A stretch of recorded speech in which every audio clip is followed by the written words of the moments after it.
The Fantastic Five, leaders of Brazil, Russia, India, China and South Africa meet to discuss their fast-growing economies. And working together, the Boao Forum kicks off in Hainan to promote regional integration. Hello and welcome to this Thursday edition of Asia Business Report. I'm Sharanjit Lail in Singapore. Now, leaders from 5 of the world's most powerful emerging markets are gathered in China today for the BRICS Summit.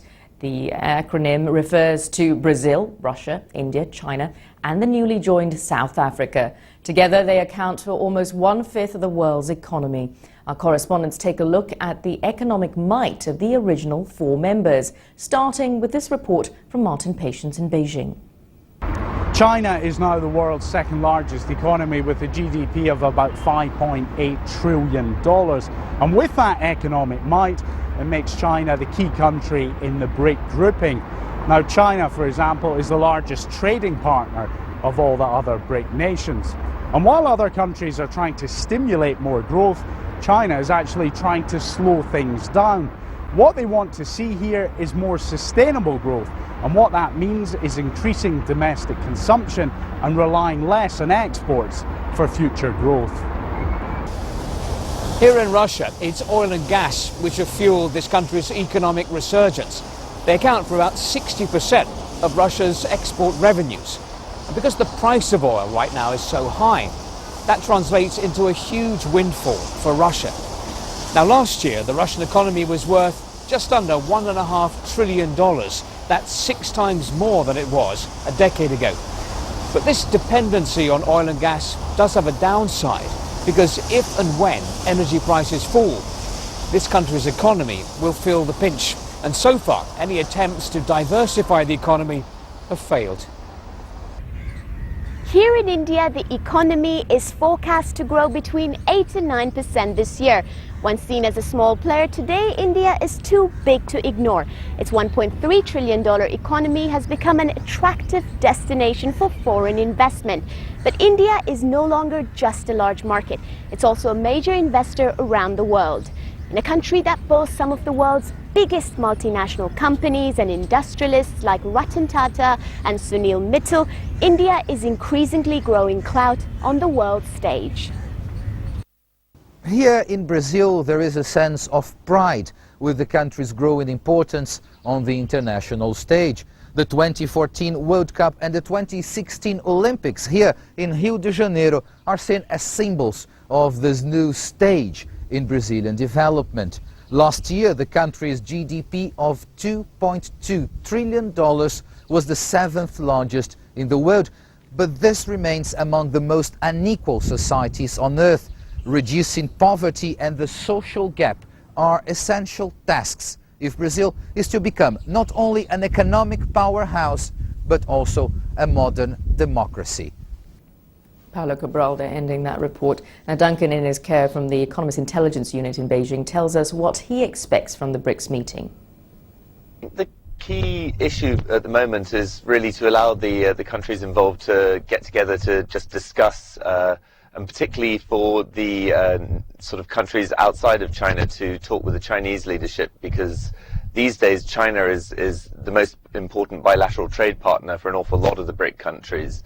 And in Brazil, for example, it's also now the biggest foreign investor. So in many ways, this is less a sort of an international summit than a series of bilateral summits rolled into one.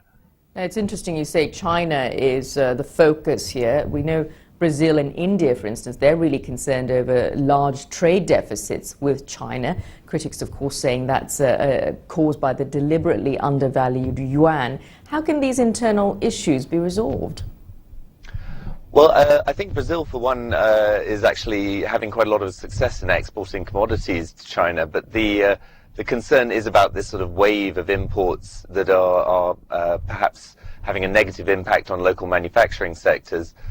I think the issue of the currency is one that it's been high profile historically, but perhaps going forward, now that China's importing a lot more, this is going to be an issue that's going to be moving down the agenda. It's certainly not an issue on which they'll be able to reach an agreement at the BRICS summit, and China is unlikely to make any concessions in terms of allowing the renminbi to appreciate more quickly.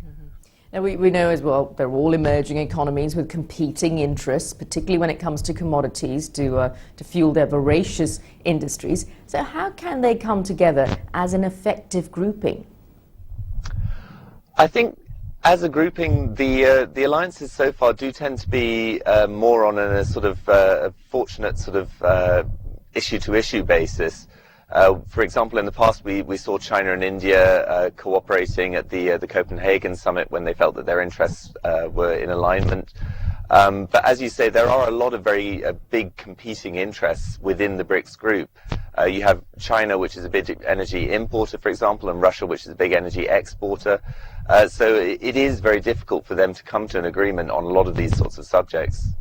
Duncan Innes-Kerr there in Beijing. Meanwhile, another summit that's also taking place on the Chinese southern island of Hainan is the Boao Forum. It's a version of the World Economic Forum with an Asian twist. Its theme this year is inclusive development.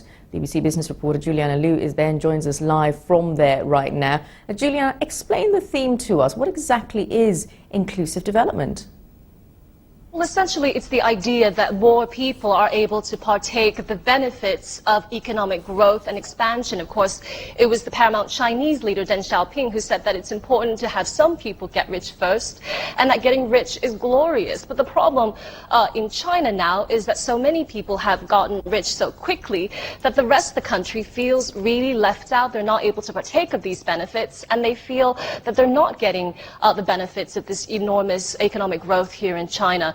And if we look at statistically, for example, the Gini coefficient, which is a way of measuring inequality, it's risen above the 0.4 level that many experts believe is acceptable. But so this is a huge issue in the host country, China, and something that will be discussed among the different people who will be visiting, including politicians and business people. Now, you mentioned the Gini coefficient there. Is there a sense then that the rich-poor gap is indeed rising? Absolutely. Numbers obviously bear this out, but also the reality on the ground. Boao is a tiny, tiny fishing village in Hainan. I come here every year for the Boao Forum. Every time I come, it seems unrecognizable. This year, when we got off the highway, there were rows after rows of bright, shiny, stunning new condominiums that were built just in the last 6 months. And if you ask the people on the street, well, they say it's all mainlanders from across mainland China who come over to buy these beautiful new condominiums that the local people don't think they can afford. So this is obviously causing a lot of bad feeling here very locally, but just imagine that feeling being magnified across the breadth and width of China. Right, and as you say that the Chinese are trying to promote the idea to equalize the balance between the rich and poor, you'd think there'd be huge support for this idea in China? There is certainly a lot of support, obviously politically, because the country is going through a sensitive period of leadership transition, which will happen next year. And as you can imagine, there's so many people still living on less than $1 a day. And of course, they obviously support this idea. Some provinces, such as Guangdong, for example, an incredibly rich province in the south of China, are trying to tackle this problem by sending some of its cadres down to the poor villages to try to get them to raise rural incomes. So there is a lot of support. But on the other hand, there's some surprising opposition from private business people. For example, the government wants them to create low-cost housing, but there seems to be some opposition because they're worried they won't be able to make money from it. All right, we'll have to leave there, Juliana. We'll hear from you again a little later. Now, to get more news and updates, you can check out our website at bbc.com/Asia Business. And in other news, a Chinese firm has won an intellectual property dispute against an American company, possibly a first. China's leading telecoms equipment maker Huawei took Motorola to court after it said it would sell equipment to Nokia Siemens Networks. Huawei disputed the disclosure of their business secrets and won an injunction.